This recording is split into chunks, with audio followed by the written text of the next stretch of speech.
Halloween Horror Nights is one of the most popular events at the Orlando parks, occurring every year a few weeks before Halloween. While I've only recently started attending the event, I still thought it would be worth throwing my hat in the ring and giving my takes on each of the 10 houses this year. With all that said, here's my personal ranking of every house at Halloween Horror Nights in 2024. Number 10, the Museum Deadly Exhibits. Unlike last year, it was super hard to pick which house should take the bottom spot. All of the houses this year are super good, with even the weakest being a solid 7 out of 10. Unfortunately, one of them still has to place at number 10, and after going back and forth for a bit, I do think the museum fits that placement. There's still a lot to love here. The concept as a whole is surprisingly solid, featuring a bunch of different rooms based on different points in history. Story-wise, it's a bit of a silly idea, but it remains simple enough to follow the plot as you make your way through the house. The set pieces here are the star of the show, featuring some of my favorite rooms from the event this year. I think this house in particular blends screens and physical set pieces very well, which was occasionally an issue I had with other houses at the event.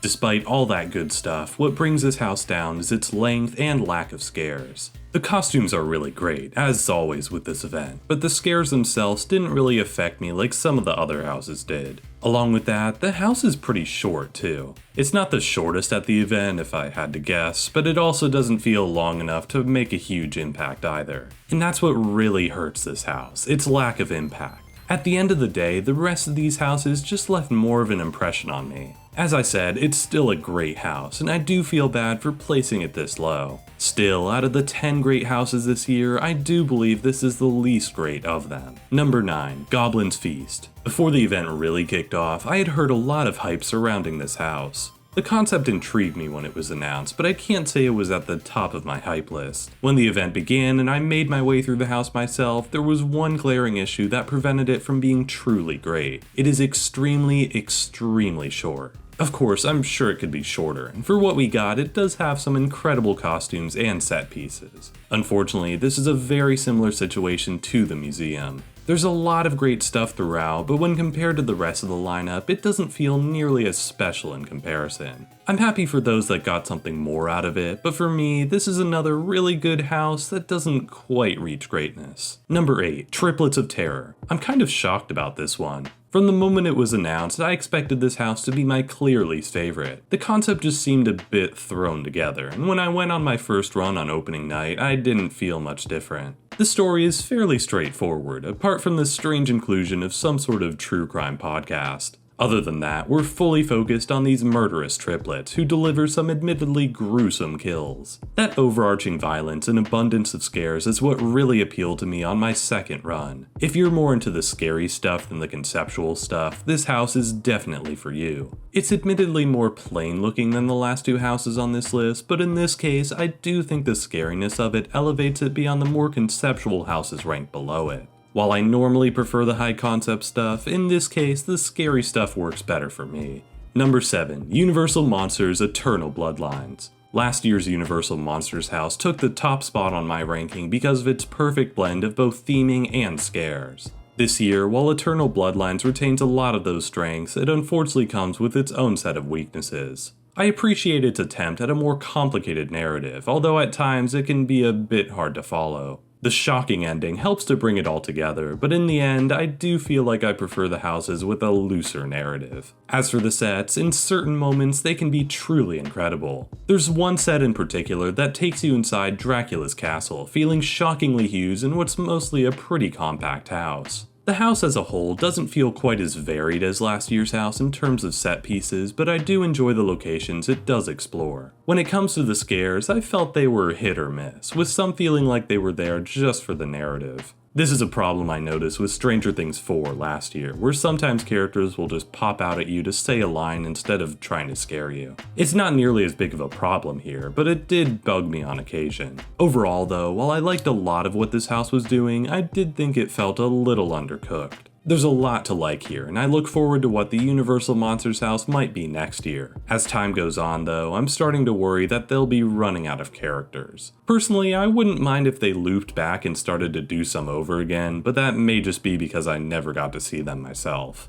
Regardless, when it comes to this house, it's a solid time that's unfortunately a little messy. Number 6. Ghostbusters Frozen Empire. Right off the bat, I need to be honest here and say I've never seen this movie and have no desire to do so. As a film, this concept just feels kind of lame, like they're desperately searching for an excuse to keep making Ghostbusters movies. As a Halloween Horror Nights house though, I'm surprised to say this concept works surprisingly well. It makes for a completely different aesthetic than anything else at the event, with the freezing cold temperature being perfectly rendered throughout the house. When it comes to the theming, there's some incredible stuff here. There are some massive set pieces, with the frozen Ghostbusters firehouse being my personal favorite. I love the little details too, like the mini Stay Puft Marshmallow Man running rampant throughout the house. Despite all that, I do feel like this one has some flaws. With a few exceptions, it's not very scary, and certain effects were hit or miss throughout my 2 runs. However, if you love this franchise or just love great theming, this is sure to be the house for you.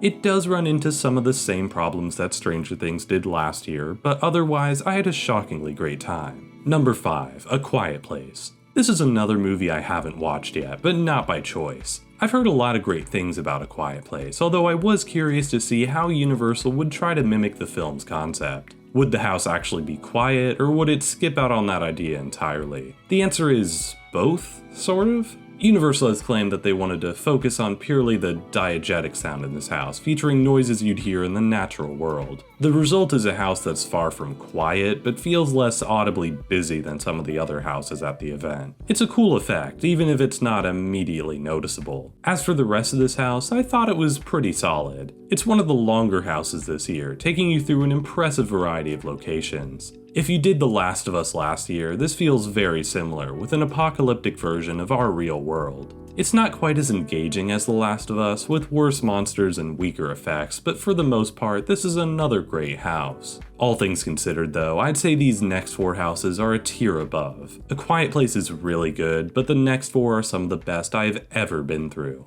Number 4. Major Sweets Candy Factory. Where do I begin? Considering the Fast and Furious houses seem to have a bit of a reputation, I am happy to report that this house fixed nearly every problem I had from last year. It still feels pretty small, but uses that compact size to its advantage in multiple scenes. It also fixes the biggest problem with Chucky last year, removing the awkward gap that used to split this house in 2. With that fix alone, this house feels so much more natural, although I will admit I missed the pre-show video from last year. In addition to those changes, I feel as though the concept for this house is miles better than last year. The colorful aesthetic of the sets adds a lot to the already great makeup and costume design of these characters. Along with that, this house brings back interactive touch points, which can be activated by hitting red buttons in certain rooms. I love this idea, although I'll admit I had to be told about it before knowing for sure I could actually touch them. With all these elements combined, Major Sweets is by far one of my favorite houses at the event this year. Not only is it a huge improvement over last year's house, but it's also an amazing addition in its own right. Number 3. Monstros, the Monsters of Latin America. I was so excited to see this house make its way over to Orlando after seeing how incredible it looked at Hollywood's Halloween Horror Nights. It's hard to tell if this version tops that original house, but even so, this is one of my favorites at the event this year. Each of the creatures are so unique and rendered beautifully through the use of makeup and costuming. The sets are well done too, genuinely feeling like a town that was lived in and quickly abandoned. It may not be as dynamic or varied as some other houses, but for what it was going for, I think it's a near perfect execution.